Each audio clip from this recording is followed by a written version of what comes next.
제도는 억울한 백성의 이야기를 듣기 위해서 설치된 제도였습니다. 억울한 일을 당한 백성이 궁궐 앞에 설치된 북을 울리면 관리가 나와 그 이야기를 듣고 문제를 해결해주곤 했는데요. 다양한 이해관계가 얽히며 살아가는 21세기 시대에도 개인의 고충부터 부당한 처벌에 이르기까지 다양한 문제들이 많이 발생하게 되는데 이를 해결해주는 곳이 있습니다. 오늘 대한민국 공무원 시간에는 국민 편에서 적극적으로 문제를 해결하는 국민권익위원회, 그중에서도 가장 특별한 민원을 다루고 있는 특별민원조사팀의 이용범 소통조사관을 만나봅니다.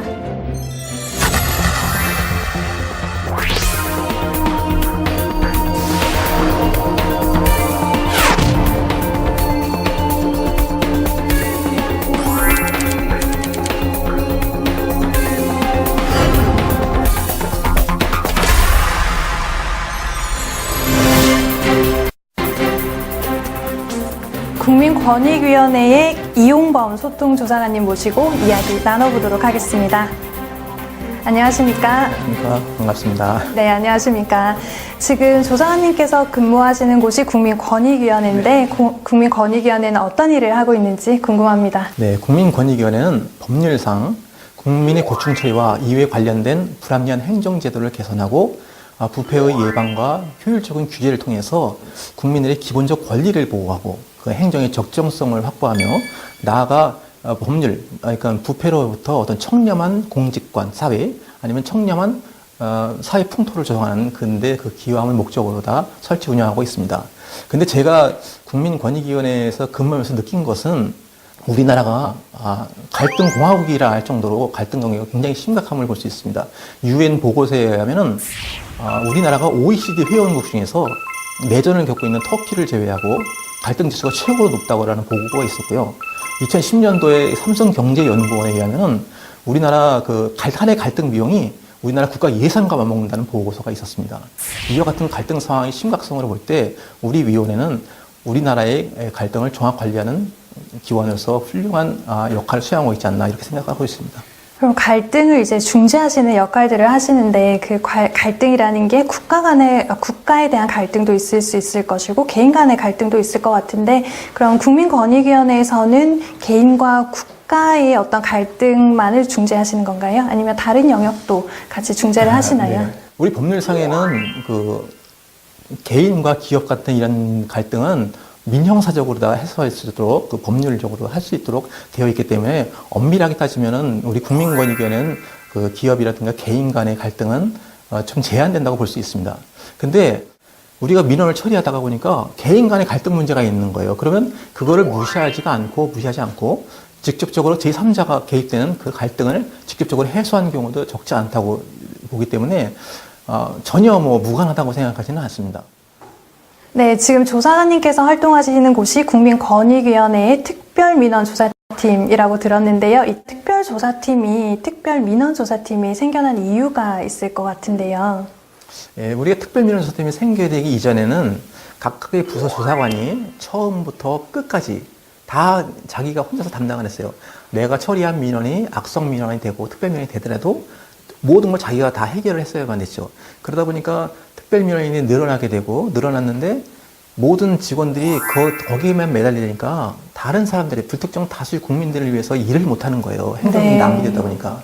그래서 고심 끝에 생각한 것이 그럼 특별민원조사팀을 설치해가지고 그것만 전담 처리할 수 있는 부서가 있으면 좋겠다라는 그런 의미에서 2011년 7월 18일 우리 팀장님, 그 다음에 4급 팀장님하고 사무관, 주사, 6급 주사, 여기 3명이서 별도의 전담 관리를 하게 됐죠. 그 전담 관리하는 사람들은 나름대로 그 고충 처리에서 베테랑이라고 그렇게 인정받은 사람들 3명을 충원해가지고서 설치하게 되었습니다.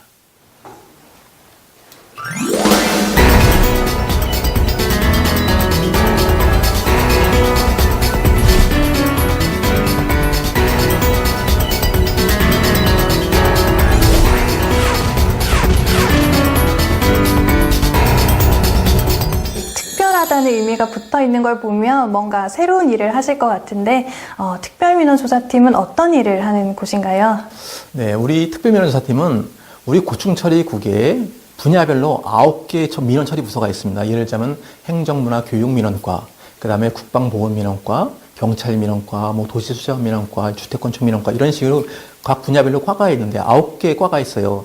근데 그 고충민원이 들어올 경우 조사관들이 직접 현장에 나가서 아주 세부적으로다가 잘 조사한 다음에 그 조사된 보고서를 소위원회에 올려요. 소위원회는 전문가로 구성된, 예를 들자면 판사라든지 아니면은 그 대학 교수님이라든지 이런 분들이 조직이 되어 있는 소위원회거든요. 거기서 심의를 통해 가지고 이건 도와드릴 수 없다 있다를 해가지고 민원인한테 통보합니다. 근데 자기가 원하는 게 안 됐어요.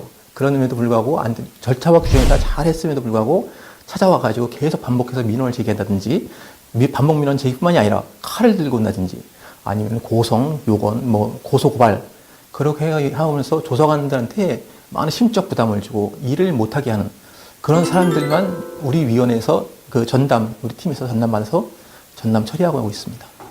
네, 특별민원이라는 게 사실 저희가 일반적으로 부를 때는 악성민원, 뭐 고질민원 이렇게 부르는 것 같은데 특별민원이라고 호칭을 별도로 하시는 이유가 있을까요?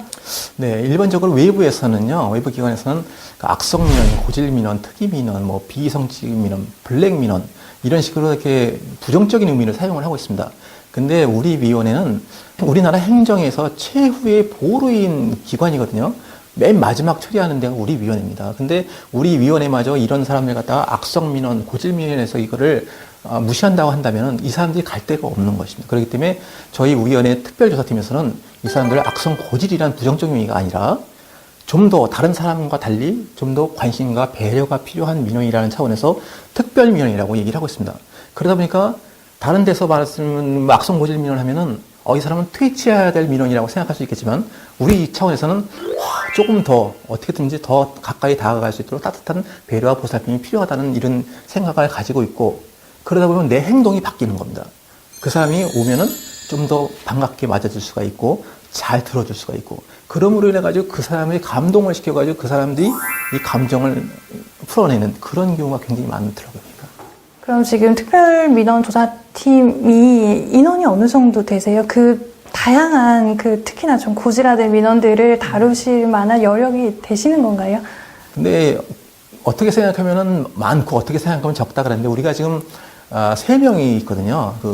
6급 직원 하나, 사무관 하나, 4급 팀장 이렇게 3명이서 하고 있는데 우리가 165명을 관리를 하고 있지만은 우리가 그분들 한 분 한 분을 갖다가 저희가 민원을 처리할 때 진짜 우리 가족처럼 얘기를 하거든요. 대화를 하다 보니까 그 사람은 모든 게 통제가 가능해요. 그러다 보니까 다른 데서는 상상하기 힘들지만 그 사람들과 친밀 관계를 유지하다 보니까 제 말이라면 다 따라요. 나 만나고 싶다 그러면 3주 뒤에 만납시다. 지금 만약에 전화가 올 경우에 나 지금 바빠서 전화 못 받으니까 내가 전화해줄게 기다려. 이런 식으로 모든 것이 통제가 가능하니까 전 3명이서도 165명을 다 관리할 수 있다. 다만 165명도 한꺼번에 다 한 게 아니라 우리가 120명 정도는 아무도 못한다는 것 같다. 120명 정도 해결을 했어요.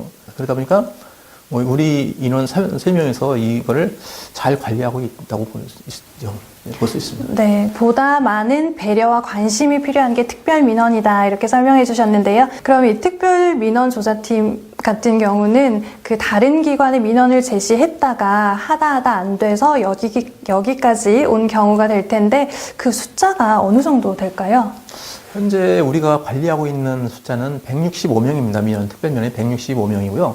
이 165명 한 분 한 분이 평균적으로 보면은 최장 22년 동안 민원을 제기한다든지 평균적으로는 6.4년이지만 나머지 기관당 한 22개 기관을 갖다가 다 돌고 돌아가지고 우리 위원회에 오는 것도 있습니다. 예를 들자면 구청에서 했잖아요. 그 다음에 시청, 도청, 그 다음에 부처, 감사원, 그 다음에 인권이라든가 검찰, 경찰, 그 다음에 총리실, 그 다음에 결국은 맨 마지막에 대통령실을 가거든요. 대통령실에 가면 대통령실은 직접적으로 민원을 처리할 수 있는 기능이 없기 때문에 모든 것이 국민권익위원회에서 민원 최종 기관이 되면 일 다 옵니다. 네. 그래서 여기서 다 처리를 하고 있습니다. 좀 우리나라에서 유독 이 특별민원이 자주 발생하는 이유는 어떤 게 있을까요? 제가 개인적인 생각에서는 우리나라에 인정감이 많지 않습니까? 우리나라는 다 사람이 인본주의다 보니까 무시할 수가 없는 거예요. 외국 같은 데 같으면, 미국 같은 데는요, 딱 잘라가지고 이거는 법원에 가서 말씀하십시오. 끝나는 거예요. 뭐 스페인이라든가 이런 뭐 그런 데도 옴부즈만 제도가 잘 발달됐지만은 그 사람 같은 스페인이라든가 영국이라든가 호주 같은 데는요, 그거는 아예 그 사람을 통제를 합니다. 이 사람은 특별 민원으로서 악성 민원이다 해가지고 만나는 사람은 누구만 만나고 만나는 장소는 어디서 요일은 어떻게 딱딱딱 정해줘요. 근데 우리나라 같은 경우에는 다 들어줍니다. 왜? 우리나라는 인본주의, 그러니까 항상 정을 중요하게 사랑을 중요시하는 그런 나라다 보니까 좀 그런 게 있다 보니까 이 악성 고질 민원이 조금 많이 생기는 것 같다는 생각도 듭니다. 개인적으로. 네, 좀 문화에서 오는 차이가 네, 있을 문화에서 수 오는 있다 차이가 이런 있습니다. 말씀이시네요.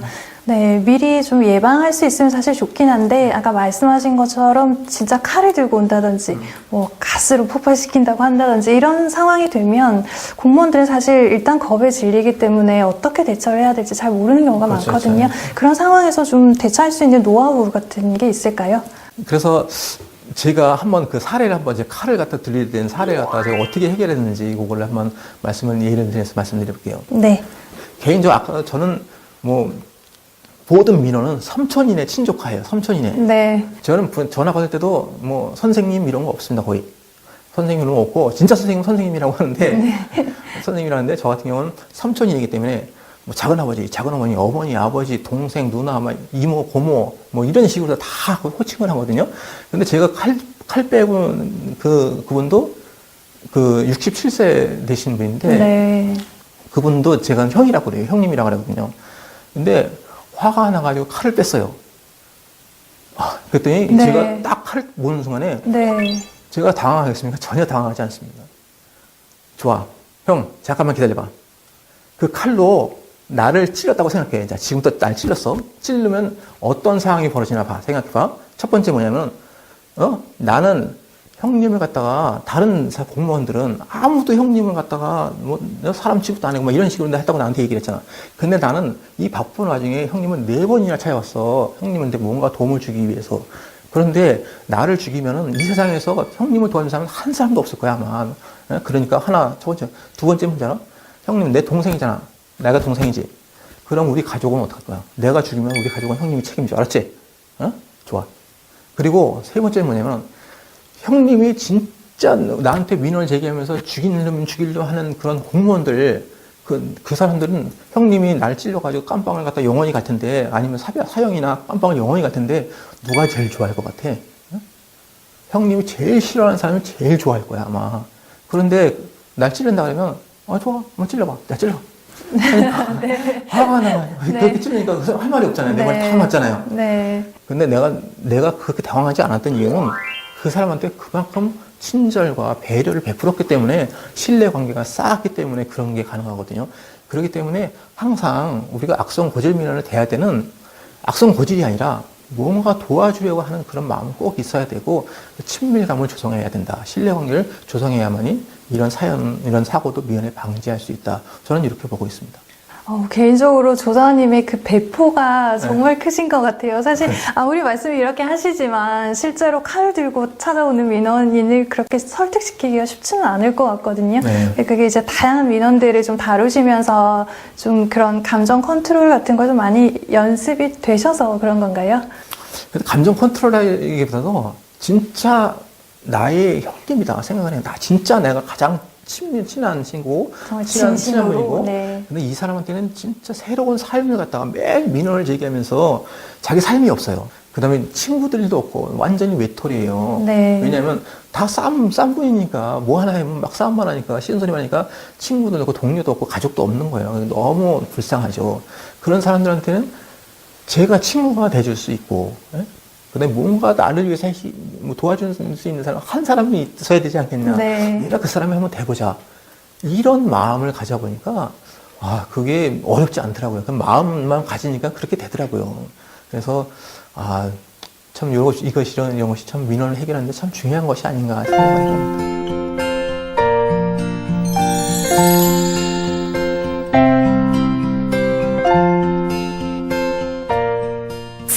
네, 저희가 지금까지는 이제 민원인들을 좀 이해하고 배려하고 경청하자 이런 말씀을 좀 나눴는데 사실 공무원 입장에서는 그 위험에 노출됐을 때 공무원들을 보호하는 장치도 좀 필요할 것 같거든요. 좀 법적인 규정 같은 게 있을까요? 예, 지금 현재 법률 규정에서도 형법에 보면은 뭐 공무집행 방해죄라든가 협박죄, 그다음에 뭐 명예훼손죄 이런 게 있고요. 그다음에 접근 금지 가처분 신청이라는 민사적인 것도 있기 때문에 네. 얼마든지 현행법 체계에서도 얼마든지 다 그 활용할 수가 있습니다. 다만 문제는 누가 고양이 목에 방울을 다느냐 이게 문제입니다. 네. 이 방울을 달려면은 위험을 감수해야 되지 않습니까? 네. 제가 여태까지 느껴보는 거에서는 상황에 따라서 악성 고질이라고 계속 상습적으로다가 악의를 가지고 한다 그러면은 그 사람을 좀 통제를 하기 위해서 고소 고발 등이 가능하지만은 진짜 대부분의 사람들은요 불쌍한 사람들이 많아요. 이 사람들이 갖다가 나를 괴롭힌다 그래서 계속 민원을 제기한다 해서 고소 고발해가지고 사실적으로 실익이 없더라고요. 그렇기 때문에 이런 사람들일수록 제가 늘상 주장하는 건 한 번 더 그 사람을 생각해서 더 배려하고 다 따뜻히 감싸 안는 그것이 가장 중요하다. 저는 그렇게 생각하고 있습니다. 그래서 법적 제도도 지금은 얼마든지 활용할 수 있다. 이거는 말씀을 드립니다. 네, 그럼 조사원님께서는 이런 특별 민원들을 좀 해결하는 자신만의 노하우가 있으실까요? 네, 저는 저뿐이 아니라 우리 특별조사팀의 노하우라고 할 수 있습니다. 특별조사팀에서는 일단 악성 고질 민원이 오게 되면은 첫 번째는 우리는 한 번 만나면은 3초 이내 친족하란다. 네. 진짜 아버지, 어머니, 뭐 고모 이런 식으로 그렇게 3초 이내 호칭을 그런 식으로 합니다. 예, 그러다 보니까 제일 먼저 친족화한다는 거, 그리고 무엇인가 이 사람을 위해서 도와준다. 그게 공적인 일이든 사적인 일이든 과거의 일이든 현재의 일이든 미래의 일이든 어떤 거든지 도와준다는 거예요. 전에 같은 경우에는 모든 공무원이 안 돼라고만 돼 있는데 저를 만나가지고 아주 사소한 문제가 풀려요. 아주 사소한 문제 풀리는데 그럼 도와주는 거예요. 그게 아주 사소한 문제 도와주는데 이 커다란 안 되는 민원이 그거 하나로다가 무너지는 네. 그런 경우가 굉장히 많습니다. 네. 그냥 많은 게 아니라 굉장히 많습니다. 들어주고 아주 사소한 거 하나 네. 들어줬는데 그만큼 그 사람은 친밀관계가 그 정도로 중요하다는 걸 나타낼 수 있는 거죠. 그리고 되든 안 되든 최대한 노력을 기울이고 내가 이만큼 당신을 위해서 노력을 기울였다는 걸 그 사람한테 항상 보여줍니다. 뭘 하나 할 때도 공문을 하나 딴 데서 보내가지고 받았잖아요. 그걸 나 이렇게 했어가 아니라 이 공문을 보여줘요. 이렇게 했는데 내가 형님을 위해서, 작은아버지를 위해서, 이모를 위해서 이만큼 노력을 했어. 그런데도 안 돼. 네. 네, 그렇게 얘기해요. 아까 혹시라도 그 민원인 중에서 보면 엉뚱한 민원을 제기하는 분도 있어요. 어떤 네. 민원이냐면 통일을 시켜달라. 네. 아니면 이상가족을 만나게 해달라. 네. 이런 민원도 있는데 그런 민원도 저는 적극적으로 활용합니다. 감사한 일이에요. 왜냐하면 그런 민원을 보여줘요. 그런 민원을 줘요. 나는 지금 이런 민원, 통일을 시켜달라는 민원, 이상가족을 만나게 해달라는 민원도 처리하고 있는데 선생님 건 이런 건 사실 아무것도 아닌데도 내가 이만큼 노력해서 이렇게 하고 있어. 네. 라는 걸 보여주는 거죠. 네. 그렇게 하다 보니까 그 사람하고 신뢰관계가 쌓이는 거죠. 네. 그러다 보니까 민원이 해결되는 그런 경우가 있었던 거죠. 결국은 또 계속 저희가 반복되는 얘기인데 신뢰관계가 맞습니다. 중요하다. 저는 네. 분명히 말씀드린 친밀관계, 그 다음에 신뢰관계입니다. 네, 지금까지도 여러 번 말씀을 해주셨는데 혹시 이런 고충 민원을 해결하면서 좀 있었던 재밌었던 에피소드 혹은 또 너무 어려웠다 이런 에피소드 같은 게 있을까요? 진짜 정신분열 환자예요. 네. 정신분열 환자고 피해 망상 환자들이 옵니다. 전화가 오는데 네. 특별면허사팀이니까 뭔가 기대감을 준단 말이에요. 근데 누군가가 자기를 미행하면서 자기를 죽이기 위해서 독극물을 조금씩 뿌리고 있다. 네. 이렇게 얘기를 하는 거예요. 이거 빨리 해결해달라. 딱 들어보면 어느 정도라는 건 대충 상상이 되지 않습니까? 네. 어느 정도 이분이 좀 정신적으로 문제가 있구나. 네. 이런 파악돼. 그러면은 이 사람 갖다 이건 안 되면 우리가 할 수 없습니다라는 게 아니라 네. 그 사람은 보통 사람을 볼 수가 없기 때문에 이 사람은 흔쾌히 해결해 주는 거예요. 어떻게? 전화 딱 받고서 네. 뭐예요? 아직도 그런 사람이 있단 말이에요? 이런 나쁜 놈들이 있나? 그럼 내가 네. 특별조사하니까 네. 내가 우리 특별 관리하고 있는 요원들이 있으니까 바로 선생님한테 배치를 할 테니까 네. 걱정하지 마세요. 네. 앞으로는 선생님을 1년 365일 24시간 여러분 보호해 드릴게요. 알았죠? 걱정하지 마세요. 알았죠? 그러면 그 사람이요 전화대고 있다가 이 머리가 땅이 닿는 정도 인사하는 게 느껴지는 정도다. 고맙습니다. 고맙습니다. 네. 그거는 뭐냐면 눈높이야, 눈높이. 네. 눈높이만 맞춰서 했을 뿐입니다. 네. 아주 지혜롭게 그런 순간들을 해결하시는 것 같은데, 조사관님께서는 항상 순간적인 문제 해결보다 애프터 서비스가 훨씬 더 중요하다, 이런 말씀을 하신다고 들었습니다. 그게 어떤 의미인지 좀 설명해 주실까요? 저희한테 오는 민원이 이제 특별 민원 같은 경우는 이제 악성이었었는데, 고질적이었었는데, 저희는 1년, 2년, 3년 계속 관리하면서 이게 해결이 됐어요. 네. 해결이 됐었는데, 이걸 해결해서 방치하는 게 아니라, 네. 해결하면 이분이 또 어떤 상황이 발생되면 또 다시 살아나서 다시 민원을 제기하고 있는 게 많거든요. 네. 그렇기 때문에 저는 항상 앞터 서비스랍니까? 어떻게? 그 사람이 민원을 해결됐더라도 언제든지 당신이 필요하다면 나를 찾아라. 다른 데 절대 가지 마라. 다른 네. 기관, 다른 공무원 찾지 말고 나를 찾아라. 네. 그럼 내가 항상 형님은 내가 모든 걸 다 내가 해결해 줄 테니까 걱정하지 말고 해라. 이렇게 해서 늘상 관리 관계를 유지를 하고 있고, 그리고 어쩌다 한번 문득 전화를 해요. 네. 예, 예를 들자면 내가 오늘 다른 민원을 처리했는데 네. 전에 했던 그 형님이 생각이 나는 거야. 네. 그럴 때 이제 민원을 마치고 전화를 해요. 형님! 요즘 어떻게 지내시는 거야? 옛날에 말이야. 네. 형님 매일같이 와가지고 날 괴롭힐 때는 보기 싫었었는데, 네. 요새는 안 찾아오니까, 네. 내가 더 궁금해. 네. 가끔가다 나한테 전화도 좀 하고 찾아라도 오고 그래라 좀. 네. 아무리 끝났다고 해도 여기서 끝내면 안 되지, 우리 사이에. 이런 식으로 전화를 하는 거예요. 진짜 친형님처럼 네, 정말요. 전화하시네요. 그러니까 네. 그분 같은 경우도 어떤 상황이 변동해서 시간이 오래됐으니까 네. 또다시 민원을 제기하려고 하다가도 네. 이 동생이 있다고 전화를 네, 우리 동생이라고 있는데. 그분 같은 네. 경우에는 지금도 마찬가지고 과거에도 마찬가지지만 네. 친구가 없어. 다 외톨이에요. 네. 자기 주장만 하는 스타일이기 때문에 친구가 없어요. 그러니까 마음이 황량해. 그런데 공무원이 오랜 시간이 지났는데도 전화를 주는 거예요. 감사한 거예요. 네. 감사한데 어떻게 민원을 제기해요? 못한대. 그러니까 감정이 좀 네. 이렇게 동요되시는 그래서 거네요. 네. 앞터 서비스 굉장히 중요하기 때문에 네. 저는 이게 생각날 때마다 수시로다가 네. 어떨 때는 보름에 한 번 이렇게 전화를 할 때도 있습니다.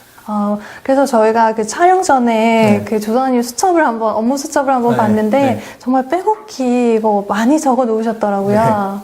저는 그 수첩에 모든 것을 다 기록을 해요. 그분과 관련된, 민원과 관련된 거라면 아주 사소한 것도 기록을 해요. 그러면은 나중에라도 뭐 1년이 지났다든지 아니면은 한 달이 지난 다음에도 이걸 봤을 때, 노트를 우연히 봤을 때 그 사람이 생각날 수 있고, 아니면은 문제가 커졌을 때 그 사람이 안 좋은 쪽이 하나 있어요. 예를 들자면은 어떤 우리 형님 한 분이 진짜 자기 주장만 하는 그런 분이에요. 막 큰 소리 치고 그럴 때 전화를 받아서 형님 잠깐만 기다려봐. 우리 가족이지. 우린 가족인데 형님하고 동생은 가족인데 가족끼리 이렇게 싸우는 거 아니야. 근데 내가 지난번에 보니까 형수님 그때 몸 아프시던데 요즘 어때? 라고 얘기를 하는 거예요. 네. 그러면은 그분 같은 경우에 왜 민원 얘기에다가 이쪽 돌리냐 이렇게 얘기를 안 해요. 왜? 네. 자기 가족을 생각해주는 그 자체가 감사해요. 그러면 네. 저한테 얘기를 해요. 그때 아팠었는데 병원에 가봤는데 큰 문제 아니래 라고 얘기를 해요. 네. 그럴 때 저는 끝나는 게 아니라 진짜 우리 형수님 진짜 존경할 만한 분이야. 네. 어떻게 형님 같은 사람하고 이렇게 오래 사는지 난 이해가 할 수 없어. 네. 나는 형님보다 난 형수님 때문에 형님을 좀 더 도움을 주려고 노력하는 거 알아? 그거 알아야 돼. 그러니까 지금 계속해서 이 민원에 대해 하다 보면 형수님 계속 앞으로 돌아가신다. 그러니까 이거 네 말인데 일어나. 내가 보기에는 어려워. 네. 그러니까 가정의 얼마든지 행복한데 왜 그거 가지고 힘들어하냐. 이런 식으로 얘기를 하는 거죠. 그러니까 이게 뭐 형식적으로 애프터 서비스를 하시는 게 아니라 실제로 이 마음이랑 정성을 담아서 그 민원인들도 생각을 하시고 또 일종의 관리를 해주시는 거네요. 네, 민주주의가 성숙해 갈수록 개인의 목소리는 커지게 되어 있고 그 사이에서 어떤 갈등은 점점 심해질 수밖에 없는데 그런 상황에서 국민권익위에서는 또 어떤 역할을 할 수 있을까요? 우리 국민권익위에서는 이제 국민의 갈등을 해결하기 위해서 작은 소리도 크게 듣는다는 캐치프레이즈를 걸고서 노력을 하고 기울이고 있습니다. 예를 들자면 법률 규정에 따라서 계속 해달라고 얘기해야 되는데 법률 규정이 미처 따라갈 수 없는 부분도 있거든요. 그럴 때는 우리 같은 경우 국민권익위에는 법률 규정에는 없지만은 모든 정황을 판단해 볼 경우에 이 사람을 도와줄 필요가 있고 이 사람이 좀 억울하다 인정하니까 요걸 갖다가 그 피신청 기관, 예를 들자면 뭐 시청이라든가 도청이라든지 아니면 부처라든지 이런다 얘기를 해가서 이 사람이 주장하는 건 나름대로 타당성이 있으니까 좀 들어주시는 게 좋겠습니다라는 의견 표명 제도가 있어요. 의견 표명 제도가 있고 없는 제도더라도 우리가 제도 개선 파트가 있어요. 네. 제도 개선국이라는 게 정책 제도 개선국이라는 게 있는데 거기에서는 국민들이 불편을 느끼는 제도, 그래서 현재 없지만은 이런 제도가 필요할 것이라는 걸 저희가 그걸 항상 그 모니터링 해가지고 거기에 대해서 발굴해서 제도를 개선하고 권고하고 하는 걸 하고 있습니다. 네, 특별 민원이 되지 않도록 그 전에 예방하는 것도 중요할 것 같은데 오늘 저희 선거방송을 보고 계신 시청자분들 중에 또 일반 민원인분들과 공무원분들에게 드리고 싶은 말씀이 있으실까요? 특별 민원은 예방이 가장 중요한데요. 민원인 분들한테 드리고 싶은 거하고 공무원한테 드리고 싶은 건 나뉘는데 먼저 그 민원인 분들한테 당부드리고 싶은 말씀은 내가 주장하는 민원이 맞다라고 물론 다 생각을 하십니다. 근데 그거는 객관성이 확보된 주관적인 상황이기 때문에 내 말이 맞다. 그런데 행정기관에서 아니라라고 얘기했는데 계속해서 민원을 제기할 것이 아니라 내가 아는 공무원이라든지 아니면 다른 데에 있는 그 기관의 공무원이라든지 아니면 변호사라든지 이런 분들한테 물어봐가지고 내 말이 맞다라고 하시는 분이 있으면 그것을 그 사람의 자료를 근거로 해가지고 다시 민원을 제기한다든지 이렇게 하시면 되지. 물론 내 말이 맞다라고만 무조건 주장하시는 건 그건 나중에 큰 비용이라든가 이런 걸 초래하기 때문에 그런 건 좀 삼가해 주시기를 당부드리고요. 네. 그 다음에 공무원 여러분들한테는 공무원 여러분들 굉장히 힘드시죠. 다만 이런 힘드신데 이 특별민원이 이미 발생되면은 이거를 해결하기 위해서는 더 많은 노력과 비용이 소모가 되기 때문에 예방하는 것이 가장 중요합니다. 그 예방하는 가장 좋은 방법은 갖춰야 할 기본적인 자세와 버려야 할 기본적인 자세만 있으면 된다고 저는 생각합니다. 갖춰야 할 자세는 뭐냐? 기본적인 예의입니다. 기본적인. 아무리 그 사람이 욕을 하건 어떻든 간에 기본적인 예의, 나의 고객이라는 그런 마음 꼭 가지고 계셔야 됩니다. 네, 그거하고 그 다음에 공감경청. 공감경청은 뭡니까? 잘 들어주고 그 사람의 마음 아픔을 같이 해준다는 거거든요. 그거는 공감경청에는 공통점이 뭐냐면은 마음심자가 들어가는 한자에 보면 마음심자가 들어가거든요. 진정성을 가지고서 그 사람을 마음을 갖다 잘 들어주는 것도 뭐 이 사람이 민원을 지금 안 끝나면 계속 오실 분이기 때문에 한번 들어줄 때 과감하게 그냥 1시간이고 2시간이고 3시간이고 다 들어주겠다는 이런 마음을 가지고 들어주고 거기다가 추임새 공감을 해줘요. 아이고 안타깝습니다. 선생님 입장에서 생각할 때 마음이 아프시겠습니다. 라는 걸 같이 해줌으로 해서 지금 가슴에 있는 한 맺힌 것을 다 토해낼 수 있도록 긴 시간 동안 다 토해낼 수 있도록 한다면 그분의 감정이 쫙 내려가는 걸 느끼실 수가 있을 거예요. 그렇게 그다음에 버려야 할 재산은 하나만 얘기하겠습니다. 네. 핑퐁 치지 말자. 네. 핑퐁. 네. 제가 특별민원 조사팀에서 근무하면서 가장 느낀 게 그겁니다. 이게 여기 올 때까지 얼마나 많은 기관, 얼마나 많은 공무원이 걸쳐서 왔는지 이루 헤아릴 수 없는 그런 민원들도 많습니다. 그걸 볼 때 참 안타깝습니다. 그 사람이 어느 누군가가 중간에 끊어졌으면은 이 사람이 이렇게 크게 감정적으로다가 피해를 보지 않고 노력도 기울이지 않고 해결됐을 거고 됐을 텐데 그리고 공무원들이 그 뒤에 있는 공무원들이 그만큼 시달리지 않았을 텐데 어느 누군가가 애시장소에 끊어졌으면 됐을 텐데 저는 어떤 상황에서도 모든 것은 나에게 달려있다. 근데 이 민원은 내 민원이다 라고 생각을 합니다. 그렇게 할 때 내가 핑퐁을 치면 다른 사람한테 가는 거예요. 근데 다른 사람 가지고 내가 예방을 하게 되면은 이 조직 관계도 굉장히 좋아져요. 그러면 근무하는 분위기도 얼마나 좋겠습니까? 서로 신뢰할 수 있고 그러면 내가 대부분이 업무를 직장 생활하지 않습니까? 그럼 내 인생이 삶이 풍요로워집니다. 그렇기 때문에 항상 어려운 건 내가 다 해야겠다는 그런 마음가짐이 굉장히 중요하다 생각됩니다. 결국은 민원인도 공무원도 또 공무원 간에도 서로의 배려가 제일 중요하다 이런 말씀이 될 것 같습니다. 오늘 특별 민원과 관련해서 다양한 사례까지 재밌게 말씀해 주셔서 고맙습니다. 고맙습니다. 고충 민원에 대한 다른 시선과 다양한 해결책을 제시한 이용범 소통조사관과의 이야기 나눠봤는데요. 강의 심의와 교육을 통해서 다양한 경험을 얻은 이용범 조사관은 우리 공무원 스스로가 변화해야 한다고 강조했습니다. 다음 시간에는 보다 근본적인 민원 해결이 필요한 이유와 공무원과 민원인이 갖춰야 할 마음가짐에 대해서 알아보는 시간 마련해 보겠습니다.